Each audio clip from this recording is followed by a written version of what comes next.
ইংল্যান্ডের সাথে সেমিফাইনাল জেতার পর সবাই ভেবেছিল এবারের বিশ্বকাপে গোল্ডেন বুট আর বল এই দুটোই জিতবে আর্জেন্টাইন নক্ষত্র লিওনেল মেসি। অন্যদিকে গোল্ডেন গ্লাভস যাবে স্পেন কিংবা আর্জেন্টিনার গোলরক্ষকের হাতে।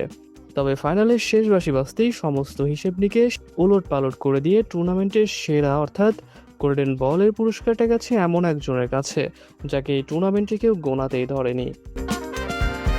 গোল্ডেন বল মানে টুর্নামেন্টের সেরা খেলোয়াড়ের পুরস্কার, আর এটি এবার উঠেছে স্পেনের অধিনায়ক রদ্রির হাতে।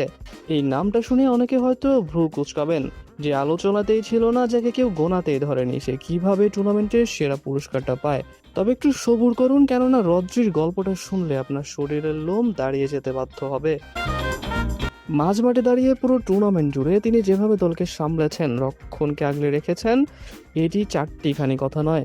8 ম্যাচে মাত্র একটা গোল হজম করেছে স্পেন, আর সেই দুর্গের মূল স্থপতি ছিলেন রদ্রি নিজেই। সেমিফাইনালে ফ্রান্সের মতো ভয়ঙ্কর শক্তিশালী দল, যে দলে আছে goal machine Kylian Mbappe, Ousmane দেম্বেলের মতো খেলোয়াড়, সেই দলকেই রদ্রি আটকে রেখেছিল তার রক্ষণ দুর্গ দিয়ে। অন্যদিকে ফাইনালের গল্পটা তো সবারই জানা। 90 মিনিটের নির্দিষ্ট সময়ে আর্জেন্টিনা একটা শটও নিতে পারেনি স্পেনের গোলে। যে দলে আছে পৃথিবীর সবচেয়ে সেরা স্ট্রাইকার লিওনেল মেসি, তারাই কিনা পুরো 90 মিনিট খেলে একটা শট নিতে পারেনি। তাহলে চিন্তা করুন কিভাবে আর কি কৌশলে মেসিদের আটকে রেখেছিল রদ্রির নেতৃত্বাধীন স্পেনের ডিফেন্স। তাহলে এবার আপনারাই বলুন, টুর্নামেন্টের সেরা পুরস্কারটা আসলে কার পাওয়া উচিত? এদিকে সোনা না জিতলেও রৌপ্য অর্থাৎ টুর্নামেন্টের দ্বিতীয় সেরা খেলোয়াড়ের পুরস্কার জিতেছে লিওনেল মেসি।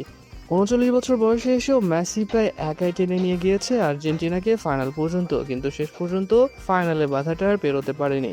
অন্যদিকে গোল্ডেন বুটের লড়াইটা ছিল একেবারে শেষ মুহূর্ত পর্যন্ত টানটান উত্তেজনার। কিলিয়ান এমবাপ্পে 10 গোল নিয়ে টানা দ্বিতীয়বার বিশ্বকাপে জিতে নিয়েছে এই খেতাব। মেসি ছিলেন 8 গোল নিয়ে তার ঠিক পেছনেই। তৃতীয় স্থানের ম্যাচে ফ্রান্সের বিপক্ষে ইংল্যান্ড যখন 6-4 গোলে এক পাগলাটে ম্যাচ জিতেছিল, তখন এমবাপ্পে 2 গোল করে এগিয়ে গিয়েছিলেন। এদিকে ফাইনালে গোল করতে পারলে হয়তো ইতিহাস অন্যরকম হতে পারত মেসির জন্য, কিন্তু আর্জেন্টিনার আক্রমণ ভাগ সেদিন ছিল পুরোপুরি নিষ্প্রভ। গোল করা তো দূরের কথা, 90 মিনিটে একটা বলও তারা গোল পোস্টে মারতে পারেনি। এছাড়া গোলরক্ষকদের মধ্যে সেরা পুরস্কার অর্থাৎ গোল্ডেন গ্লাভস জিতে নিয়েছে স্পেনের ওনাই সিমন। 8 ম্যাচে মাত্র একটা গোল হজম আর 7টা ক্লিন শিট, এমন রেকর্ড এর আগে দেখা যায়নি বিশ্বকাপের ইতিহাসে। অন্যদিকে আর্জেন্টিনার এমিলিয়ানো মার্টিনেজ ফাইনালে 11টা সেভ করে দলকে শেষ পর্যন্ত টিকিয়ে রেখেছিলেন, যদিও শিরোপা ঘরে তুলতে পারেননি।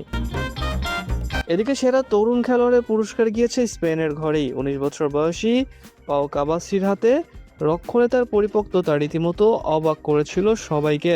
তো এভাবে একটা বিশ্বকাপ শেষ হলো, যেখানে মেসি হয়তো শিরোপা জিততে পারেনি, কিন্তু প্রমাণ করে গিয়েছে 39-এও তিনি বিশ্বের অন্যতম সেরা।